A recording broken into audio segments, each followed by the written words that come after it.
Thank you for joining us on the RP Experience. I'm your host, Andrew Regenhard, and today we have our preferred partner, Josh White with Sentry Insurance, and our top producing agent, Bill Earls with John R. Wood. Josh, if you could tell the listeners a little bit more about yourself, that'd be great. Born and raised in Mansfield, Ohio, moved down to Naples in 2004. Started my career in the insurance industry down here, and I've got two little boys, Henry and Johnny. Nice. And when not practicing insurance, love to get out on the golf course. Member over at Country Club in Naples, and then anything that has to do with cars. There you go. Cars and golf. That's right. Everything in Florida.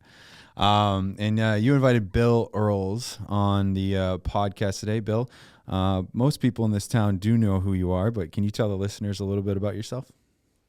Well, I moved down here from Maryland in 1983 to start a real estate business.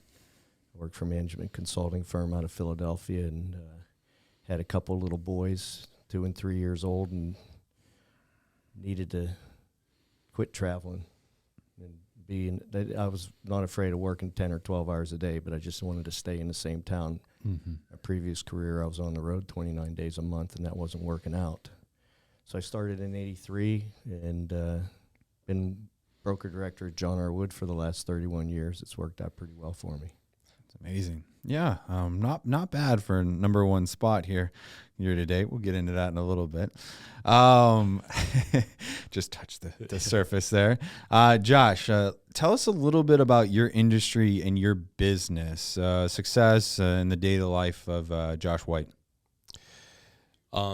Overall, it's the property casualty business. My company specializes and spends the majority of our time on personal risk management. So we spend our time consulting individuals and families, high net worth and successful families, on all of their different property casualty needs, whether it starts with the home or you're discussing about purchasing a yacht or consolidating your assets spread across the country. We spend a lot of time sitting with advisors, whether it be family offices, trust and estate attorneys, financial advisors, and working with them to kind of consult their client on what the market appetite is and kind of canvassing the market. That's one thing I'll say is kind of critical, and it's a blessing to be an independent agent to have access to pretty much every market that's available, because you can sit down and, from an unbiased perspective, share with the client, here's what is available to you. And then from our perspective, based on the conversations we've had with you and your advisors, here's the program we're ultimately going to recommend implementing. Awesome. So what can you share with realtors in regards to insurance policy and procedures, without getting too into the weeds, just high level stuff that you'd love more realtors to understand? The earlier that the property casualty agent can get involved in the process, the better. It allows more time for discussion with underwriters, accessing more markets. It allows for more transparency of information.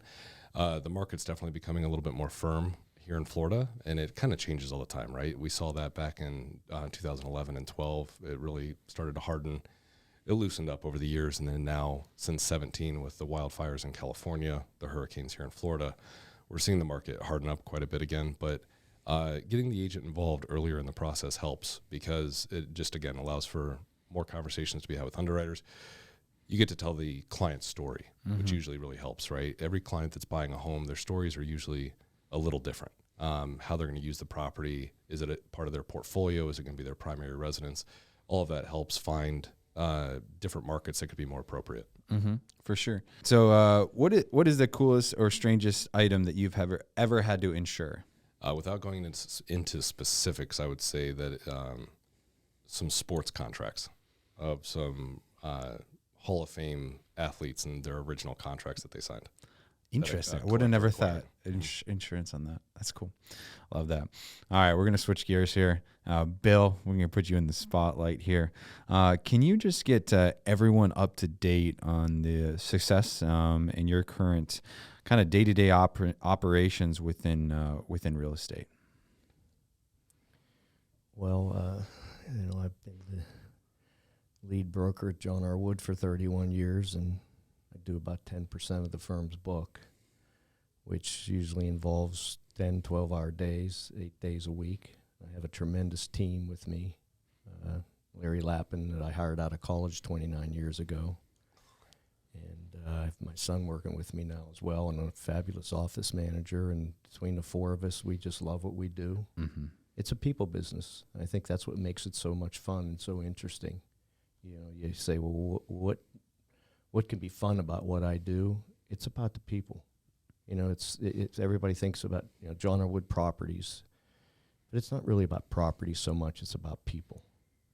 And the people that come to Naples and buy the kind of products that I represent and trade are usually extremely successful. They're captains of industry, if not titans of industry. Those are interesting people. I could imagine. Yeah. What can't you do, Bill? If the listeners out there, he plays golf, flies planes. I can't play golf 7 days a week. That.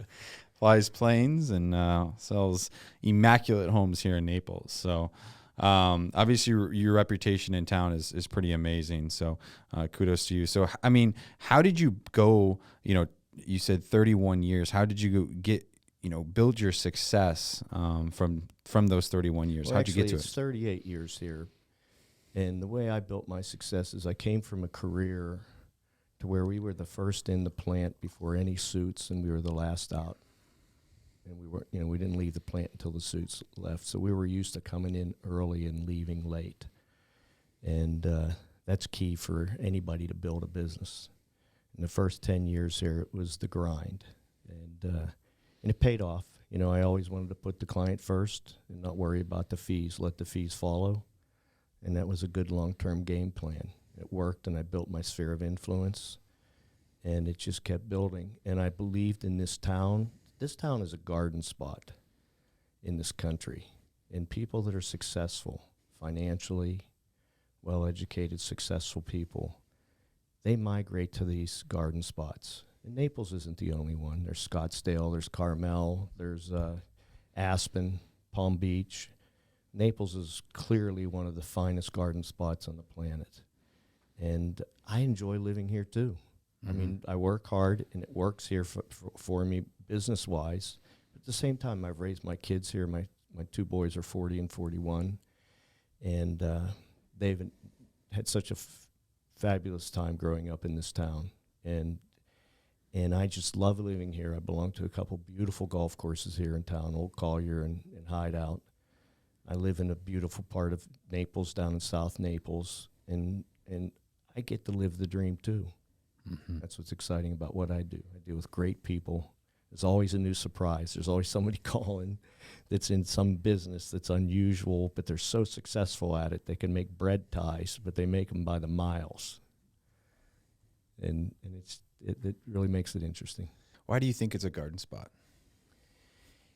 Well, Naples is probably one of the safest, cleanest, easiest places in the country to live. It's beautiful aesthetically. Mm-hmm. It's safe. You don't really see litter in the streets. You travel most of the cities in this country, and you know, people litter. You know, you see trash laying around. You don't see that in Naples, Florida. Right. We don't see graffiti on any of the walls here. And it's just a safe, easy place to live. It's a wonderful place to raise and grow a family. And hence I call it a garden spot. Love it. Now, you guys both, I've been talking about golf, and I play golf. So on the golfing realm, advice that Bill Earls actually gave me is one of the best networking you can ever do is on the golf course. So talk about that and explain that to people. You know, when I came here in '83, I really thought that the few fellas that I knew here at the time that were really really into golf, they mostly did their business on the golf course. And the golf course wasn't the coastal strip where I chose to geographically do most of my, you know, concentrate my business. And it was Quail Creek and Windermere and Bears Paw. And I didn't really have an interest in building a business network or sphere of influence in those communities particularly. They were kind of a secondary market, very nice, but a secondary focus. And I just thought that was the whole reason why you would golf. And I was 62 years old before I took up golf. And geez, if I would have taken up golf when I first moved here, I could have really been successful. You meet so many cool people here.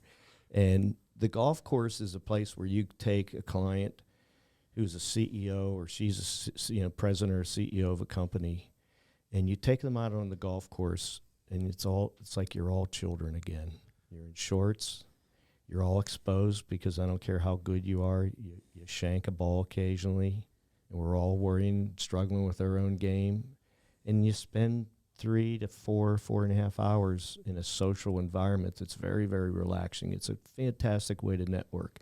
You have to take someone to dinner 22 times to equal 1 4-hour outing golfing as far as relating and getting to know them personally. So besides that, it's just a tremendous amount of fun. I love that. Except when you're in the sand trap. I was going to say, that's the one time I don't like it, when I'm at the beach and not in the good way. Now, we just heard some news about your golf course changing some membership, changing ownership. Anything you would like to say about that? It looks like you're pretty excited. Old Collier is one of the prime golf courses here in the state of Florida, certainly here in Southwest Florida. There's no homes. It's just purely a golf club.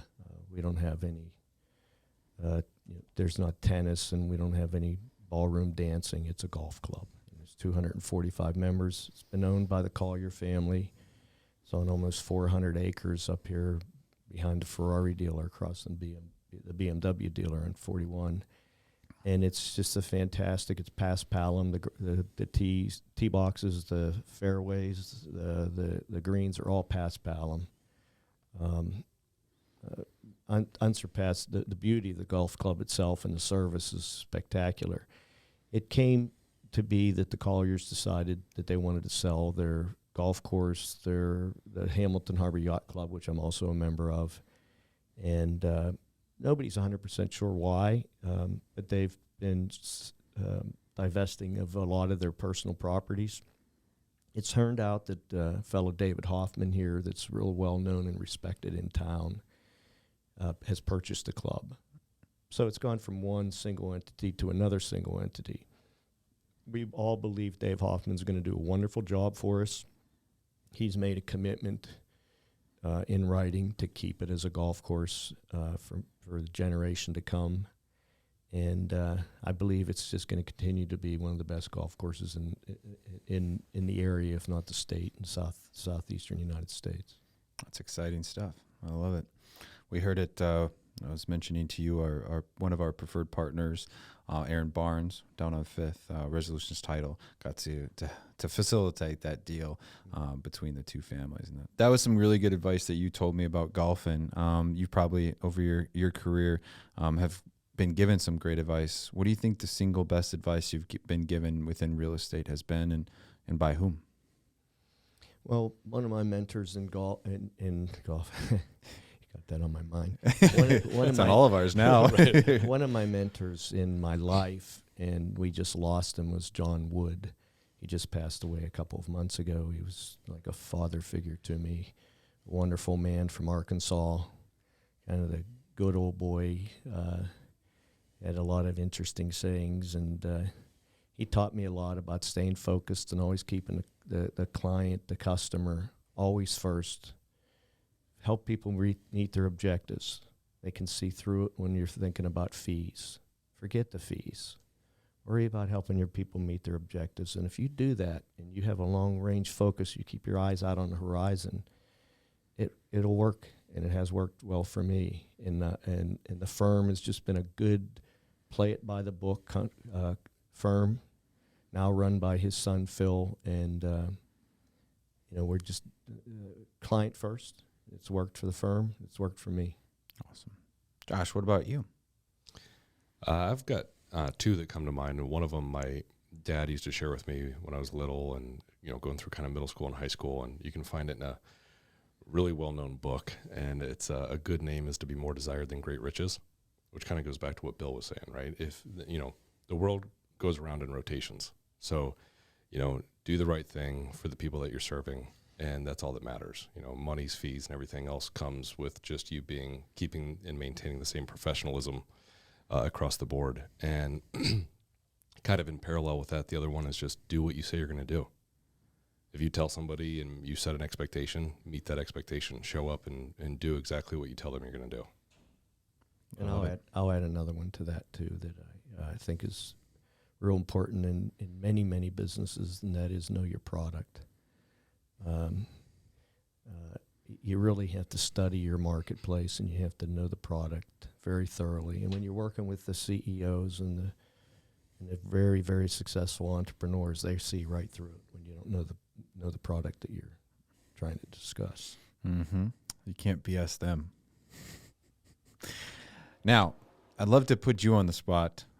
Besides him being a myth and a legend in town, right? The man, the myth, legend. What was another reason why you, as one of our preferred partners within Real Producers, invited Bill onto the podcast? So you get to work with a lot of different people across the country, right? And as Bill was saying, Naples being a garden spot, you still, even though people come down here, we were talking earlier about how, you were advised from a marketing company to dress as your clients dress, and you don't have to be, wear the 3-piece suit and just, be more socially approachable to the client. I think in this market, being a student of the industry, having professionalism, but then also being efficient in the process, right? So one thing I've always enjoyed about working with Bill is when we are introduced to a client, the table's been set really well on expectations, and it could be we've got time in front of us to prepare for the closing, or it's the gentleman has an insurance advisor elsewhere. Unfortunately, something happened which caused the foundation to become a little bit more unstable.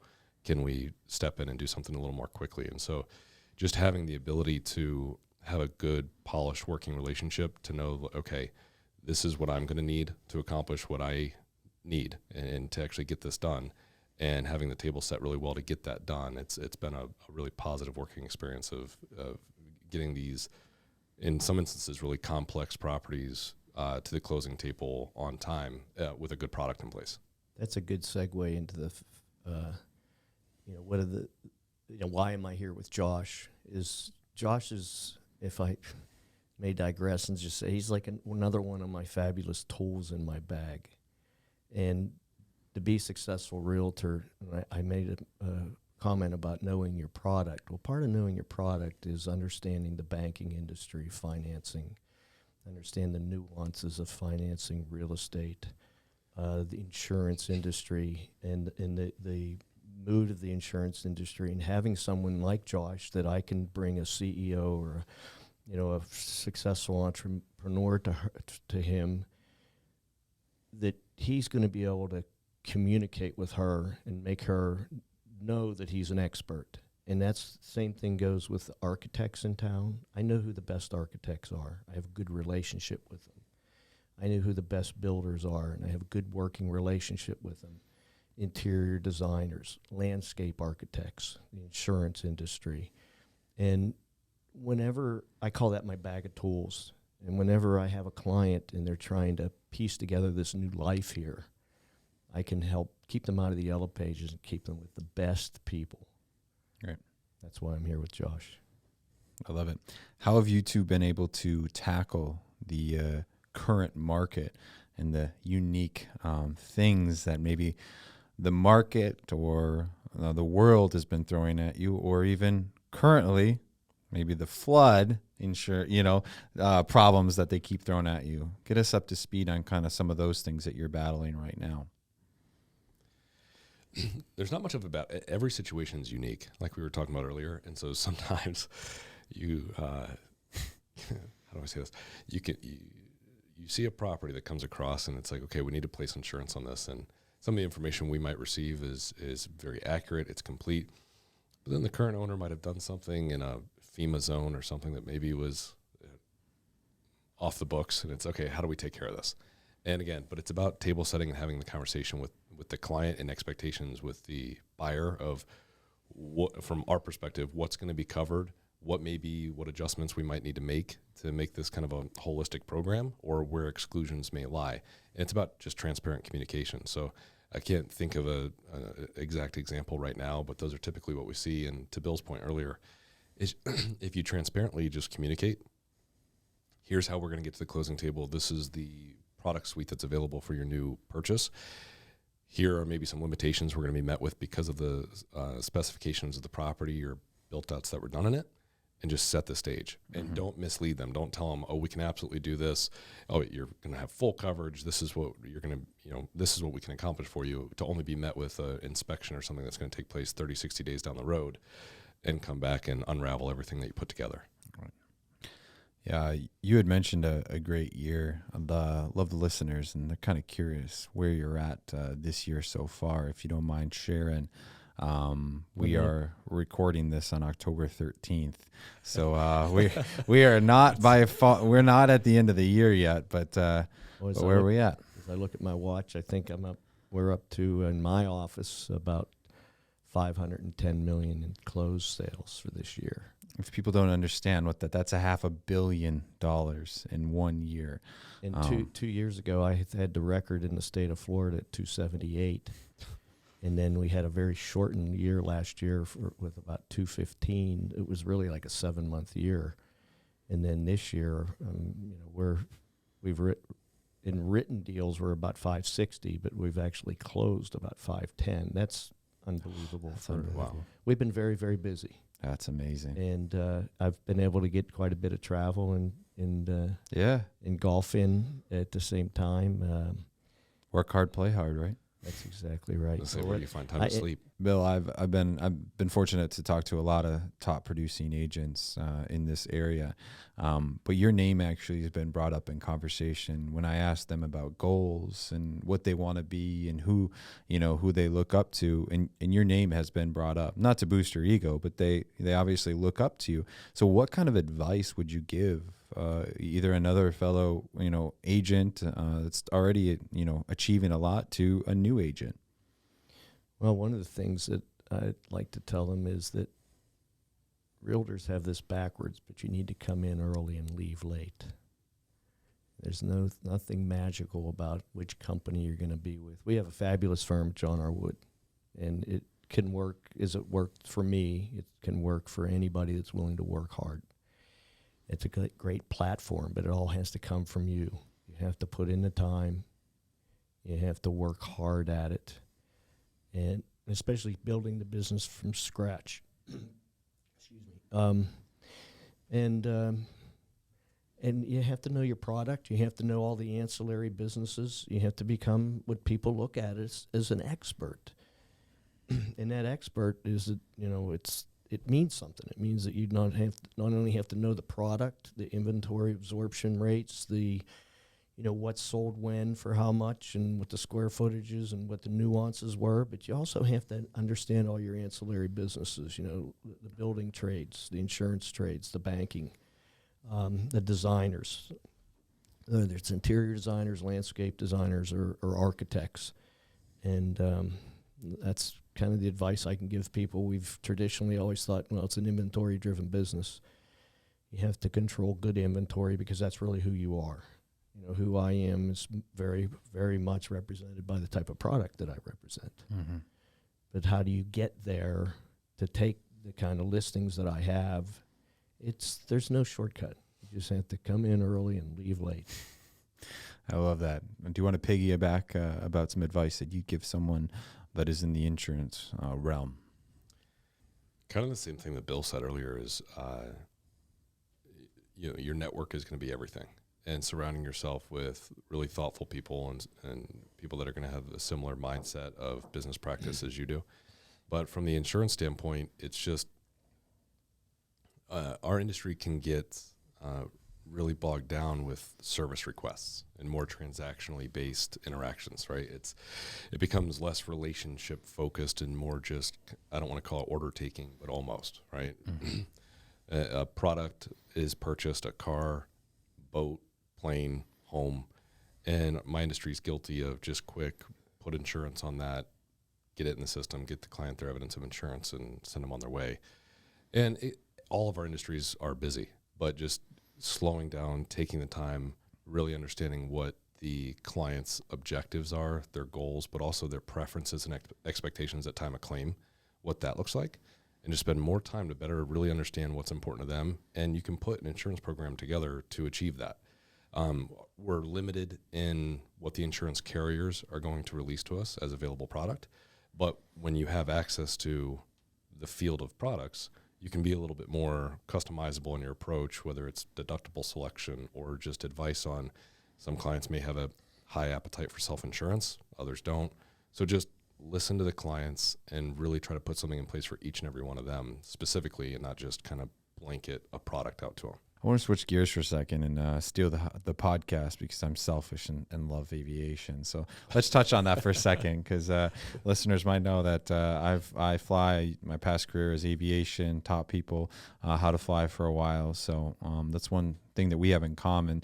How'd you get into aviation, and what sparked that interest as well? Well, I remember as a little boy always looking up and seeing airplanes go by and thinking, gosh, I got to be in one of those machines someday, slipping the surly bonds of earth and flying across the sky. So it was always sort of a romanticism with me that never left me. And I soloed in college, Penn State, and I wanted to fly, but I didn't really have the dough. It takes a lot of money. If God meant for man to fly, he probably would have given us more dough. After about 20 years of my business career, it was about here in Naples, it was like 1994, actually 21 years later, that I decided to go out and buy an airplane, and I went and bought an A36 Bonanza and just absolutely fell head over heels with it. I bought an A36 with tip tanks, and as you know, that's quite the machine. I've actually never flown one, it's so a little I can't fighter testify. plane. But it's like a little fighter plane. It's okay, awesome. It's okay. just, and then I went to a B-58 Baron, and then I bought a 414A that I completely stripped down to the airframe and new panel, interior paint, engines, speed brakes, props, and then did it to another 414 because I just loved the process of the of the reconstruction. As you know, to reconstruct an airplane, it's a little more complicated than people think, but I love the challenge. I love it. Priorities, golf clubs. God, that's the requirement to be able to fit in there, right? I was going to say, it makes playing those top 100 golf courses a lot more achievable. It sure does. Good excuse to get out there. So, love it. If people didn't get to see that issue, we were able to feature you, and we got the plane incorporated into it, and I think that was still my favorite shots to this day. And maybe I'm biased, with my aviation. So, love it.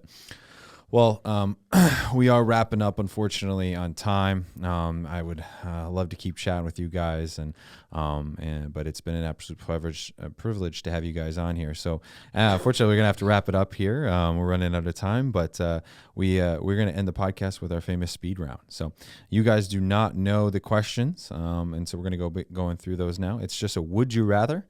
If you want to explain just a little bit, you can, but short and to the point. So. Famous one, very successful, both of you. Would you rather have more time or more money? Time. I'm not going to run out of money, but I'm probably going to run out of time eventually. So that's an easy one. I think anyone that has money would say time. I think people that probably say time, that have time, would want money. But it's hard to have them both, right? You never know how much time you're going to have. You don't, could be short, could be really long. Let's hope. So I think this one's probably self-explanatory for Bill, but would you rather be able to fly around or only travel by a yacht? I love to slip the surly bonds of earth. Oh, you, Josh? I'd have to say plane. Plane to too. Fly, yeah. Only because, the yacht would be, also, depending on what type of plane, you could have a pretty extravagant experience.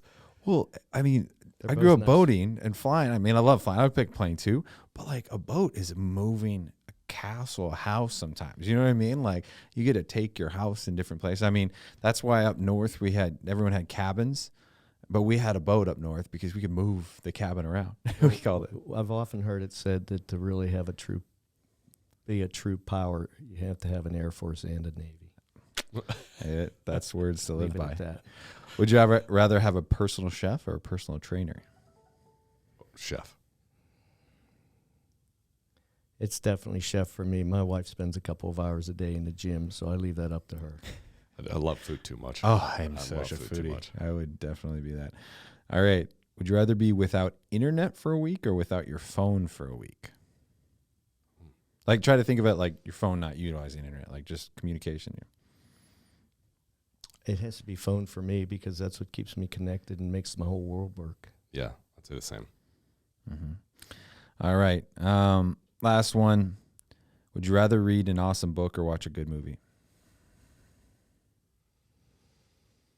That's a tough question. I mean, that's like asking me what's my favorite movie. I couldn't answer that. There's just, I could keep going on and on. I mean, you know, and what's my favorite jazz album? I mean, I can't answer that. It's and tough. They're both fantastic, and I'd probably lean towards movie because it's easier.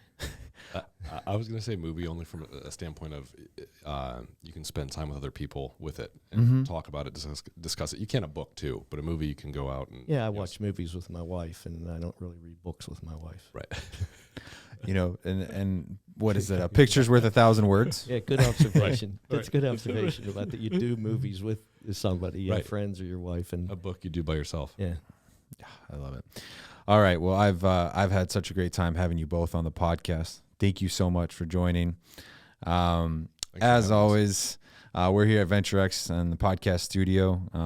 Southwest Florida Real Producers extremely thrilled to have you all on here, and we're pumped to bring real producers on air. So stay tuned for the next episode. Thanks, guys. Thanks, Andrew. Thanks.